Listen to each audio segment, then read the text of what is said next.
Hello,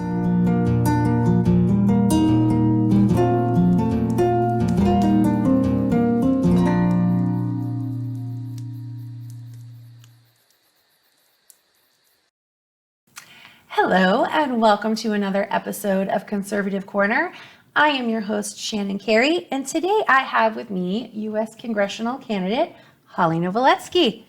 Welcome. Thank you for having me. Thank you for coming.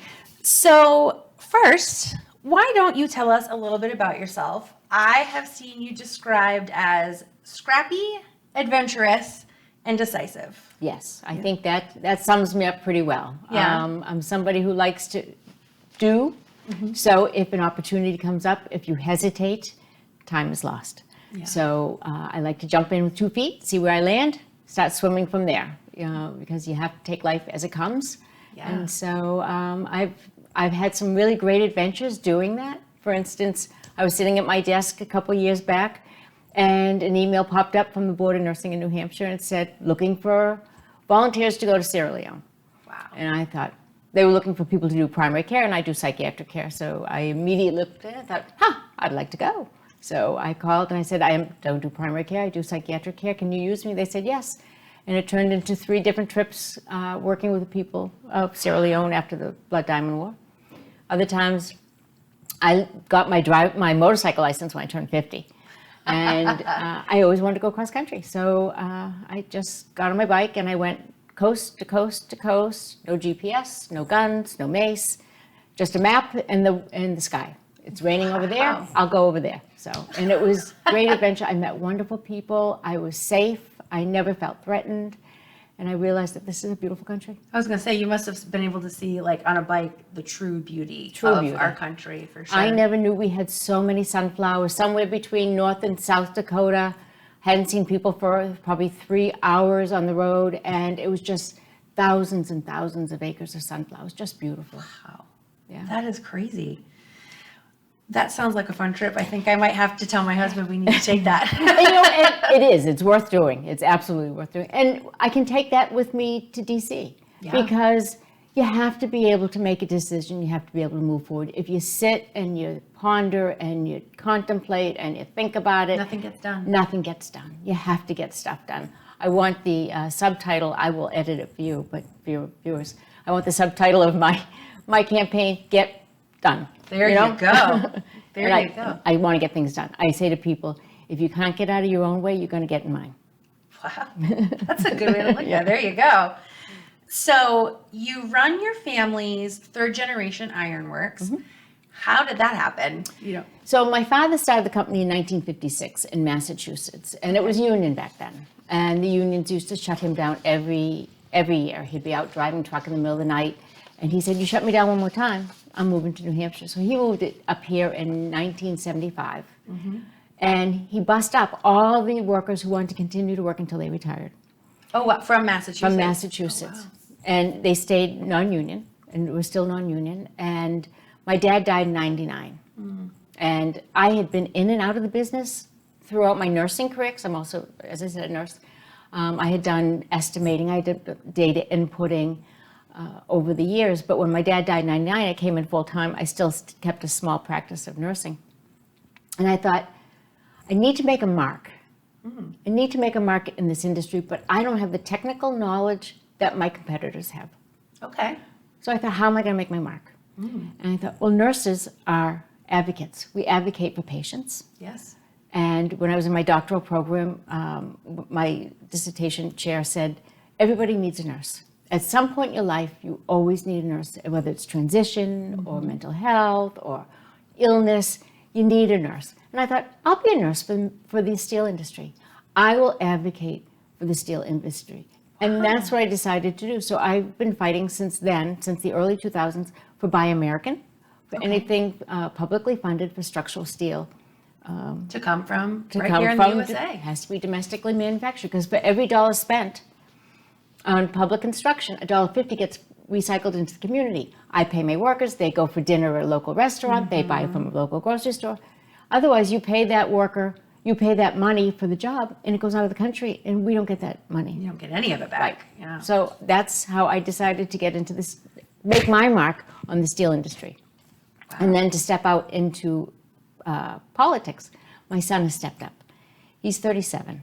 He doesn't need to have the King Charles complex where he waits till I'm 90 some odd years old, dead, and he gets to step up. So he's been in business 15 years.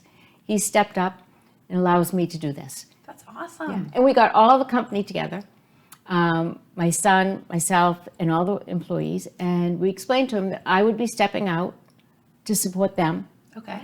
He would be stepping up to support me, and we needed them to support him. So it was just this nice cycle that we all are in this together. Yeah, it's like a big family. It is. It sounds like you've really formed a company that is cohesive in the sense that everybody is there for each other. Yeah. As opposed to you're way up here and Yeah, they're way down we have here. open door. I can tell you more about my employees' families and illnesses. Because as it should be. Right.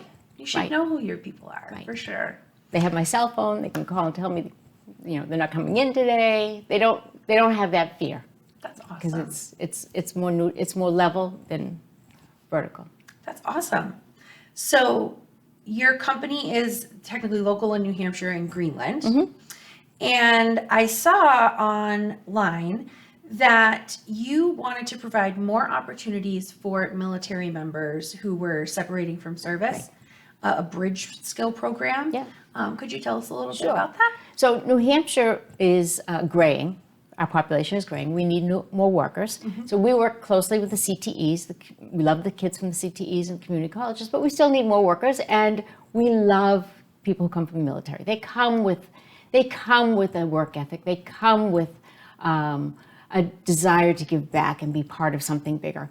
So I learned about this program called, through the Department of Defense. It's called SkillBridge, where they will pay a service person who's going to separate within 6 months to go and learn a civilian career, so it helps with their transition. Okay. So it makes it more likely that they'll have a successful transition. Yeah. So we started one in welding because we need welders. Right now, the country is 300,000 welders shy. Really? That many? Yeah, I and didn't by realize that. 2027, they're expecting maybe 400,000 short.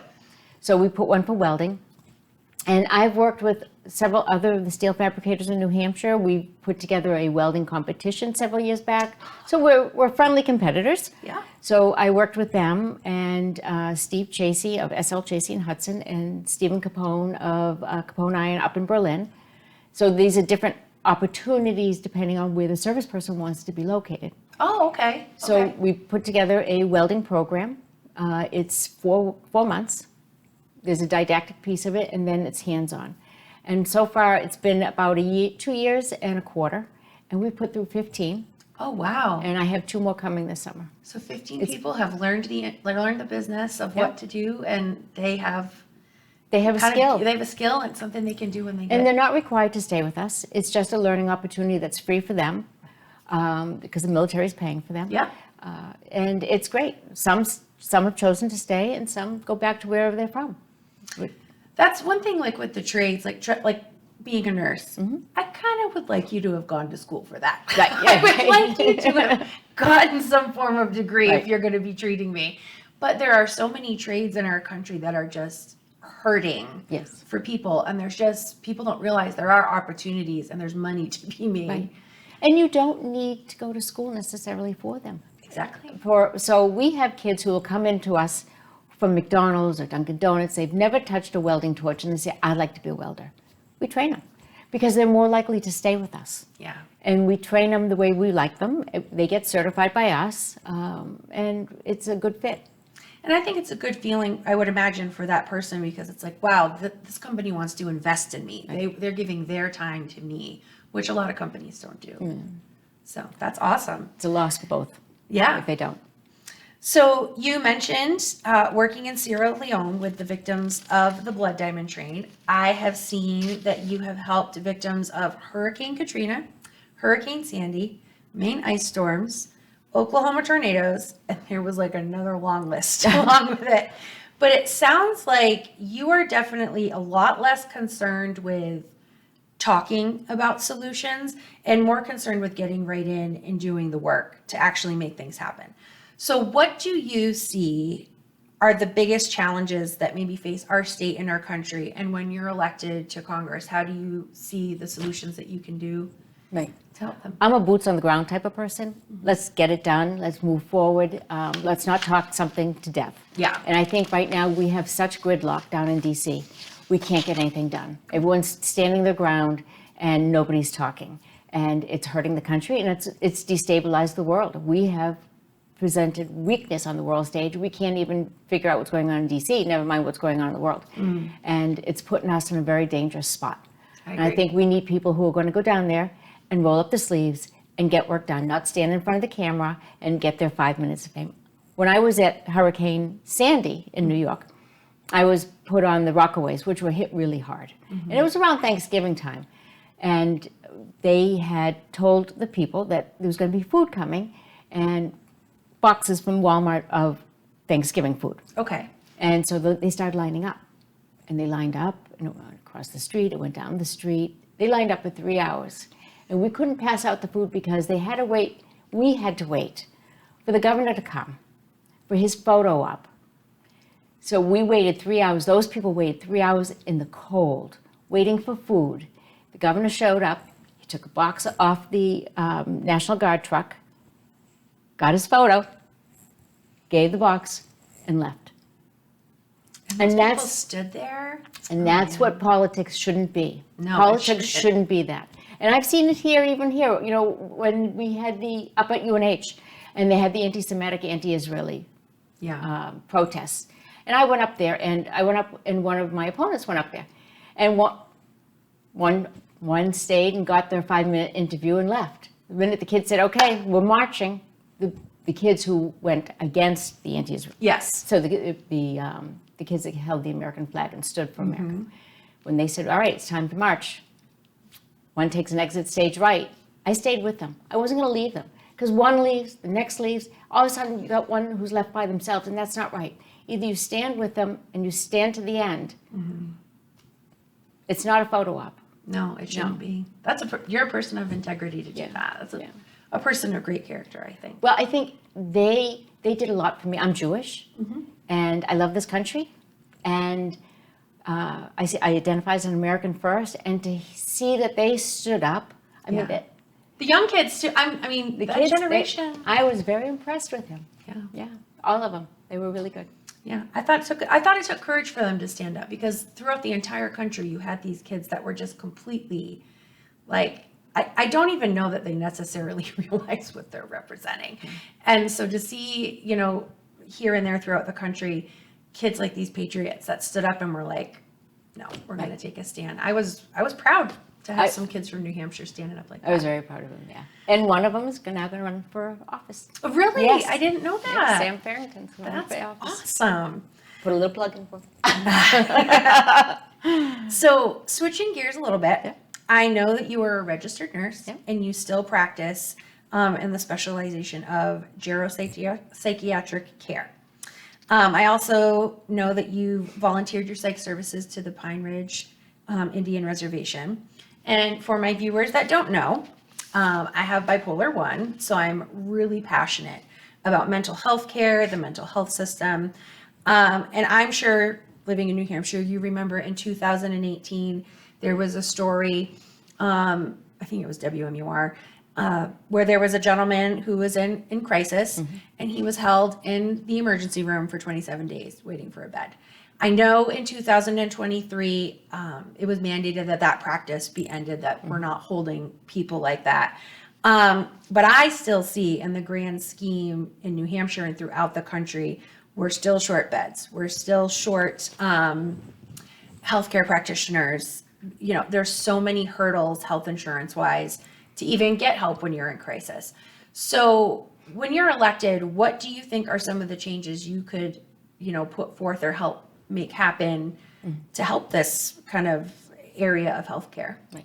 So I get probably 4 or 5 emails a week asking if I will go work, because they're so short, and it's telemedicine or it's anywhere in the country. It's all the locum tenens. So there is a crisis. And when I was working, I stopped after COVID. During COVID, I went into the nursing homes to work staff. That had to have been hard. It was hard. I was afraid of losing my license because it is so understaffed. It's critically understaffed. and I could talk about this forever. This is like a passion thing. So prior to COVID, I was doing geropsych for people with dementia who are living at home. Okay. And probably the last 5 years, I went through 2 billing people because I wasn't getting reimbursed. The reimbursement was so small that it wasn't worth the time, and it was so dragged out. And then I realized it wasn't my billing people. It's the insurance. Yeah. So it's insurance issues. I think it's pharmaceutical issues because we put so much emphasis on pharmaceuticals, but there's still a need for therapy, psychotherapy. People need to be able to do the work. And when I would give out psychiatric meds, I'd say, it's not going to take your problems away. No. It's going to give you the mental energy to do the work, but you have to do the work. And so much of our community, or our younger people even, they don't want to put the energy in, they want the quick fix. They want the pill. They want it to just... And it's not going to take the problems away. Yeah. I've always said all it does is put your brain in the place to do the work. You still have to do the work. You have to do the work, and you have to want to do it. Yeah. And so, and we also need a community that supports people. I have people, because when you start looking at mental illness and then you look at dual diagnosis. Yeah. So I have tried to get some treatment for some of my employees, and it's very difficult to find a bed, very difficult to get reimbursement for that bed, and then it's the aftercare. Yeah. Because if they don't get good aftercare, they're too easily slip back into the old system. Well, and it's almost like all the effort put forth to get them in the bed was wasted because there's nothing to help you stay on track and keep at it. And it's long term. Yeah. And this affects everybody because mental health, at some point we all need some assistance. And it affects families, it affects communities, it affects our law enforcement who's now dealing with it. So it's a crisis of everyone, even though people say, well, it's not in my family. It's in our community, it is in our family. We all have transitions in our life that we need help. Yeah. But we need better staffing, we need better regulation on the insurance companies, we need less emphasis on pharmaceutical companies, and we need more work on more access to practitioners. And that all comes down to paying for them. I mean, when I look at my people my insurance, we have good insurance, but there's still a copay. Yeah. And that's a big copay when you add it up, because sometimes you need weekly treatment. Yeah.